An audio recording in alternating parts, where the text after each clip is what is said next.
ഉസ്താദ് രണ്ട് കൈയിൽ നിന്ന് ഹബീബായ റസൂലുള്ളാഹി സ്വല്ലല്ലാഹു അലൈഹി വസല്ലം മുബാറക ഹദീസിലുള്ളതാ.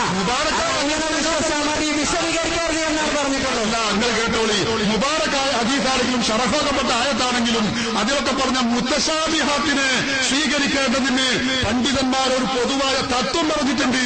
അതറിയാതെ മുബാറക്കായ ഹദീസ് എന്നീ പറഞ്ഞതുകൊണ്ട് വിഷയം സ്ഥിരപ്പെടൂല.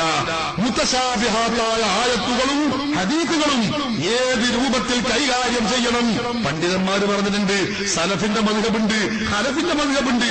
രണ്ടു മദ്ഹബിലും ഇതൊരവയവം, മുഖം, കൈ, കാൽ, അങ്ങനത്തെ ഒരു പരാമർശം ഒരവയവമാണ് എന്ന് ഒരൊറ്റ മദ്ഹബിന്റെ സലഫിന്റെ മദ്ഹബിലുമില്ല, ഹനഫിന്റെ മദ്ഹബിലുമില്ല. ഇതാ ഞങ്ങൾ പറയുന്നത്. ഖുർആൻ പറഞ്ഞതാണ്, ശരിയുമാണ്. പക്ഷെ എന്താ ഈ വജ്ഹിന്റെ അർത്ഥം അറിയില്ല.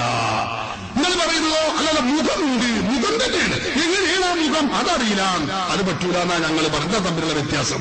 ഞങ്ങൾ പറയുന്നത് എന്താ, റബ്ബിക്ക അങ്ങനെ ആയത്തുണ്ട്. ആമന്നാബിഹി ശരിയാവാത്തോന ഞങ്ങൾ വിശ്വസിക്കുന്നു. വല്യദാഹു മബ്സൂത്തതാനി ഞങ്ങൾ വിശ്വസിക്കുന്നു. പക്ഷെ എങ്ങനെയാണത്, എന്താണത്? കൈ എന്ന് പറയാൻ പറ്റൂല. കാരണം എന്റെ അവയവം അല്ലാഹുണ്ട് എന്ന് പറയാൻ പറ്റൂല.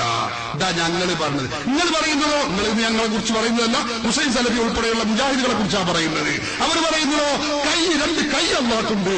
ആ കൈ അതെങ്ങനെയെന്ന് പറയാൻ പറ്റൂല.